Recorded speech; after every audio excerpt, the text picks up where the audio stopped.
I've got here, during the war, of course, when the Marines were here, as youngsters, we picked up thousands of cartridge cases and sold them as scrap brass. The other item there is the tail fin of a mortar bomb, of which they fired thousands and thousands up here in what is now Queen Elizabeth Park.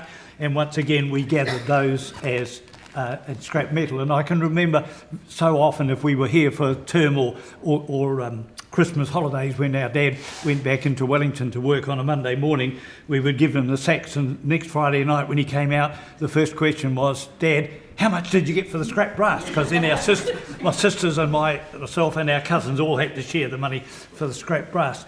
But we have wonderful memories. The Marines were all around us. I mean, what is now Queen Elizabeth Park was Norm Mackenzie's farm, which had been commandeered together with Evans's farm up near Mackay's Crossing. Virtually all the land from Paekakariki to Raumati South had been commandeered for the camps and for a training ground. So we had constant gunfire.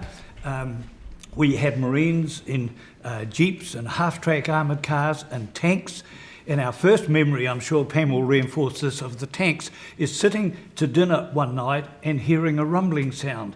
And our dad said, "If I wasn't mistaken, that's tanks." And our first experience was they had a 4-man light tank, which they had lots of in New Zealand here. And the tanks were virtually just over our back fence on Mackenzie's farm doing manoeuvres. So over the next year or two, we saw lots and lots of these tanks and the half-track armoured cars.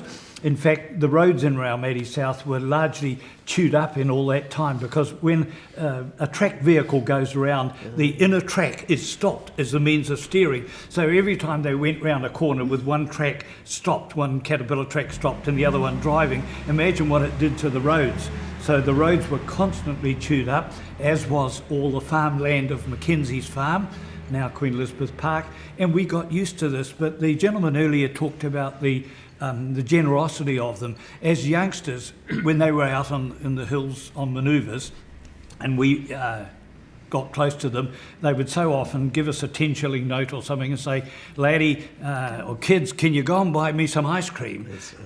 So we would buy some ice creams. The other thing, one of the shops in Raumati South run by a Mrs. Mitchell, and she made big chunks of fruitcake and chopped it up. And the Americans got to love Mrs. Mitchell's fruitcake. And they would say to us, "Go and get some ice creams and get some of that fruitcake, will you?" And cheese. The Chesdale and Pixie cheese they loved. Much cheese as they could get. And when we came back and then gave them the change, they would say, "No, you keep the change." And I remember on more than one occasion going home and saying to Mum, "Gee, Hank the Yank gave me..." "You take that right back," she'd say. So we'd have to traipse back over the paddocks, find where they were on manoeuvres, if we could still find them, find the guy who'd given it to us. And on occasions we couldn't find him, so we would come back home. And I think Mum accepted the fact then that if you couldn't find the guy, you couldn't give him. But they were very generous. Every time we had one home for a meal, they would always bring, as someone said, candy bars, packets of cigarettes. Our dad smoked. We were all given a Marine's badge at one stage. No, we weren't. Oh, most of us were. That's my Marine. I was given a Marine's badge. Well, we had a lot of these gorgeous young Marines up for meals. Our mother was very generous. We were 4 children. The eldest sister turned 15 the year they came, so our parents tried to keep an eye on her because they didn't really want her to go off and not come home. And so they kept a strict eye on her, and she knew when she had to come back. She did come up in a jeep once. She came in an ambulance. She came in an ambulance. An ambulance like once a Marine up the drive, that's right. with a Marine. But we were at the beach house all of the war as much as we could, because our father fought in the trenches in the First World War, and we lived out near the airport in Wellington and near the entrance to Wellington Harbour, and he had such horrendous memories of that First World War. He said, "I'm going to get my family out of this vulnerable area." The Japanese had already bombed Darwin, and he built a gas producer, or bought a gas producer and put it on our Chevrolet car. So we went out nearly every weekend putting coal in it, declinkering at all the little lay-bys, so we got out of Wellington. And one of the Marines who was leaving to go to one of the islands gave my mother 4 badges for us 4 children, and as I was the youngest, and we had first cousins next door, she said, Oh, I think Pam's too small. Give it to Margaret, the eldest cousin next door, and I've never got over it. I rang my eldest sister in Auckland and said, I'm going to Salute 70. I need the Marine badge that you've got. And she said, where's yours? And I said, Mum gave it to Margaret. Anyway, my eldest sister couldn't find hers. But one of the exciting things was, not long after they'd started their manoeuvres, suddenly one of the locals yelled out, the tanks rolled in the frog pond. So we all tore down the back of our section. That was terribly exciting, wasn't it? Yeah, there was a tank on its side pond. with the crew still inside. Yes. Yeah. And the crew clambered out. They would be knocked around. 2 of them were bleeding quite badly. And they got on the radio and they called up Camp Mackay or Camp Russell, and they sent a bulldozer up the beach, which came out of where the sandhills were very different in Raumati South in those days, and the tank was able to climb up onto Poplar Avenue, or the Esplanade, and come over. And I think all of Raumati South was watching while they got hawsers out, pulled the tank up onto its tracks, but it was still in the pond, and then pulled it out, and the crew climbed out through the turret. And I remember some rather bleeding crew members, but all was well. But just one of those. Another lovely memory of ours is going up Waterfall Valley, just between here and Poplar Avenue, off the main road. We used to go for lovely picnics up into the bush in Waterfall Gully there, and coming down one day and striking a group of Marines who were setting up a communication post, with a man with headphones and a radio and a big aerial up, or setting up a mortar bomb situation, setting up a machine gun post. And this was part of an observation exercise.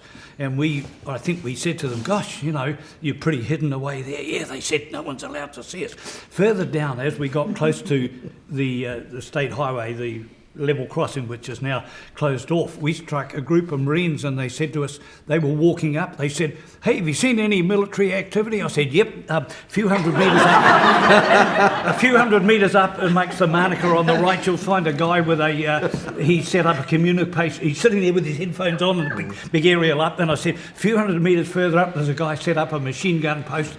Oh, great. But we went home, and I never found out who got the best marks that day.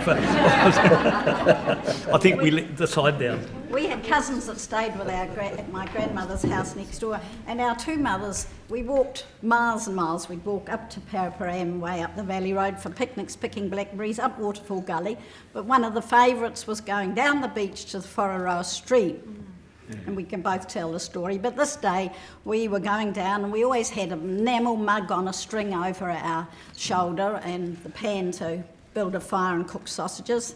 And we passed a dirty bit of sacking hanging on a stick at some stage, we could all remember later, but we go down to the Whareroa stream and we set out the picnic, and the mothers start getting lunch, and we're all swimming and floating on logs on the stream, and suddenly there's trace of machine gun fire going over our heads. Over the top. Wow. Next thing, there's a Marine shouting and screaming at the mothers, what the hell are you doing here? We got a live fire. You're in the firing range. You're in a firing range, ladies, and there's 8 little children. Get the hell out. Didn't you pass the red flag? Yeah. I said we passed a sack dipped in red paint. That's a red flag. That means you're in the firing range. So we went out of the stream with our heads I've never down. been to another picnic with machine gun fire going over my head. Going ping! Yeah, that's... We thought all our Christmases had come at once. Oh, it was a wonderful, wonderful experience. But we had so many young Marines into our home, and they were always just over the fence. My little 7 or 8 year old cousin and I we were just playing up the top of the hill, and 2 Marines in their camouflage came over to us, gave us a terrible fright, but there they were, big smiles on their faces. Will you fill our water bottles, and will you go and buy us an ice cream, please? But one of the things I'd like to say was, after the Marines went to Tara, we lived in Wellington and got the evening post at night. I was still quite little, and one night my mother read the paper, and I can still see her with tears running down her face. Now, mothers didn't cry, did they? And I looked up and I said, Mummy, why are you crying? And she just looked at me and she said, so many of the boys have been killed. And I didn't understand. He was my brother, he was the boy. And I said, what do you mean? She said, the Marines have been killed at Tarawa.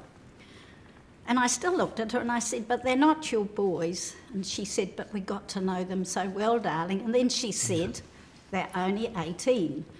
And it didn't mean anything to me until my elder son turned 18 and we were sitting around our dinner table, my husband and I and our lovely family, and I looked at my husband and I looked at this lovely young 18-year-old and I said, now I know what my mother cried. So you boys know just what it was like. They sure left